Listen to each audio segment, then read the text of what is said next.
embargo, por la experiencia que tengo yo de haber trabajado en Piura como director regional de la Cancillería, tuve la oportunidad de ver todo el proceso que hubo con este proyecto cuprífero Majás en el norte. Y realmente con toda la inversión que ellos hacían y con todos los miles de dólares que gastaban en mostrar las bondades del proyecto, colisionaban con una población que no creía, o sea, que tenía una conciencia de una realidad que tenían que defenderla a todo costo. Lo que quiero decir es que, en otras palabras, que el proceso supone un profundo conocimiento del fenómeno, de las raíces, de la cultura y de toda esa policromía que tiene nuestro país.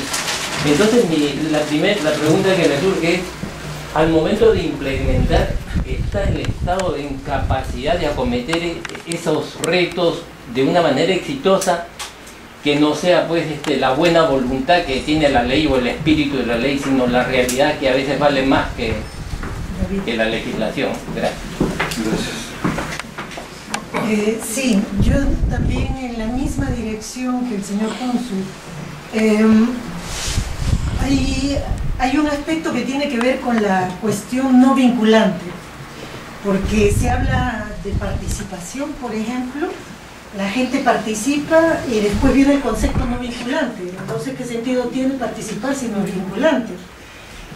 Por otro lado, yo puedo comprender que el Estado tiene un rol que jugar también en términos de estrategias de desarrollo. Pero yo me pregunto si el Estado tiene una estrategia de desarrollo que tiene que ver justamente con todo el desarrollo de las extractivas en nuestro país. Más bien me parece como una especie de propuesta que viene de inversión, que viene de todos lados y se acepta a lo loco lo que venga porque son inversiones extranjeras y porque el país necesita dinero. Y no existe una perspectiva respecto a qué lugares vamos a permitir las extractivas y en qué lugares no. Nuestro país era un país productor y aseguraba la seguridad alimentaria de su gente, porque la gente producía y comía. Pero cada vez más la tierra está siendo utilizada para las extractivas y menos para la agricultura. ¿Qué va a pasar de aquí a 20 o 30 años? No hay una perspectiva en ese sentido. Es decir, ¿cuál tiene que ser la propuesta? Yo pienso que más bien hay un vacío de propuesta en términos de lo que es desarrollo en nuestro país, sabiendo y reconociendo que hay un espacio para las extractivas. El mundo en general necesita también de esto. O sea, es ilógico irse contra eso. Estoy en contra, por ejemplo, de las extractivas en Guatemala, que es un país que tiene 100.000 kilómetros cuadrados, pero el Perú tiene 1.200.000 kilómetros cuadrados. Es decir, nosotros podemos combinar un desarrollo a nivel extractivas y un desarrollo de la agricultura. Pero ¿lo tiene el Perú? Esa es mi pregunta también. ¿Tiene también este elemento que es la participación de las poblaciones indígenas? ¿Lo toma en cuenta realmente o es simplemente una cuestión donde se permite la participación pero no se vincula la participación a las decisiones?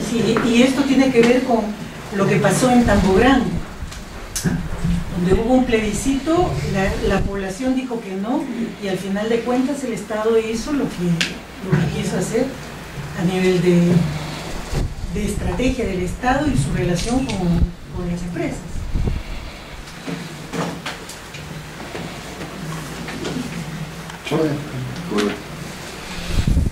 A ver, en relación al Tratado de Libre Comercio entre Perú y la Unión Europea, bueno, yo voy a decir mi opinión personal sobre este tema. Yo creo que el Tratado de Libre Comercio, en primer lugar, lo primero que ha ocurrido es que ya no es un tratado, ahora lo denomina acuerdo. Al denominarlo acuerdo, lo que se ha hecho es sustraerlo a la discusión del Congreso, porque el Congreso tiene que aprobar los tratados, pero el Ejecutivo puede aprobar acuerdos comerciales. La realidad es que el acuerdo es un tratado que no es de libre comercio. La realidad es que el acuerdo es un tratado que incluye comercio y, en el caso de Estados Unidos, incluye protección a la inversión, patentes y derechos de propiedad intelectual, incluye temas laborales, incluye, en el caso del Perú, ¿no?, elementos del conocimiento tradicional, incluye, bueno, todo el tema de patentes. Entonces, en realidad, el Tratado de Libre Comercio es un tratado de sujeción a políticas económicas, que implica temas comerciales, pero que sujeta también al país a políticas económicas. El Tratado de Libre Comercio, como en mi opinión la Constitución, son candados al régimen neoliberal.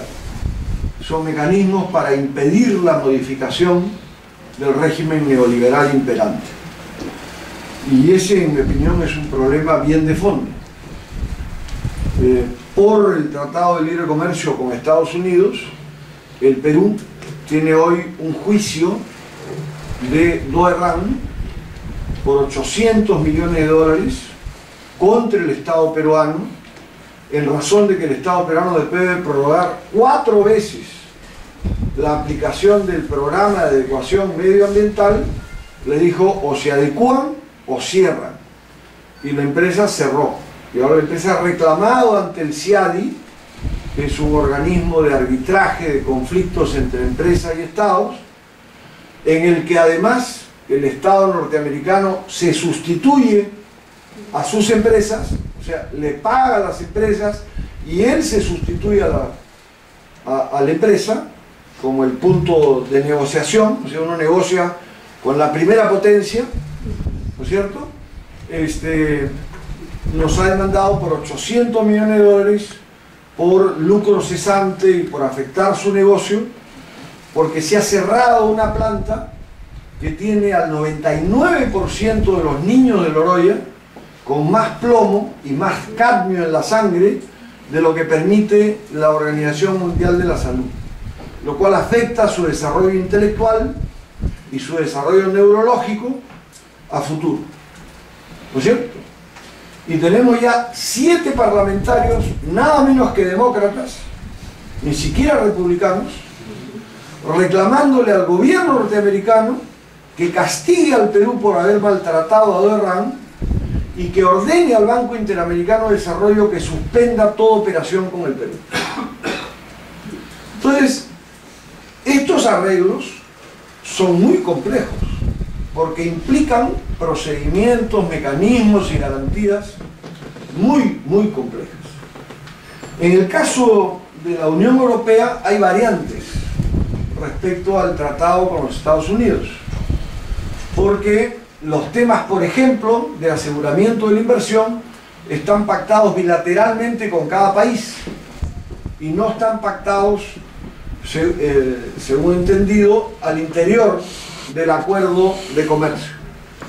Pero el acuerdo de comercio sí implica que la producción europea agrícola, subsidiada y apoyada por el Estado, ingresa a competir con el productor peruano, que por supuesto no tiene ningún subsidio, no tiene crédito, no tiene carretera, no tiene, en fin, tiene un montón de desigualdades, con excepción de los agroexportadores, ¿no es cierto?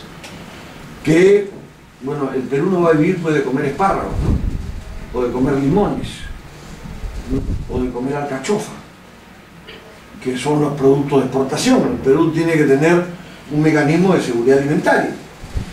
Entonces, yo personalmente creo, he tenido una reunión con funcionarios hoy, tendré otra mañana, que hay que revisar cosas y que hay que evaluar cosas. Los negociadores dicen, si se cambia algo, esto se enreda durante no sé cuántos años. Yo no sé bien a quién le perjudica los enredos en este momento.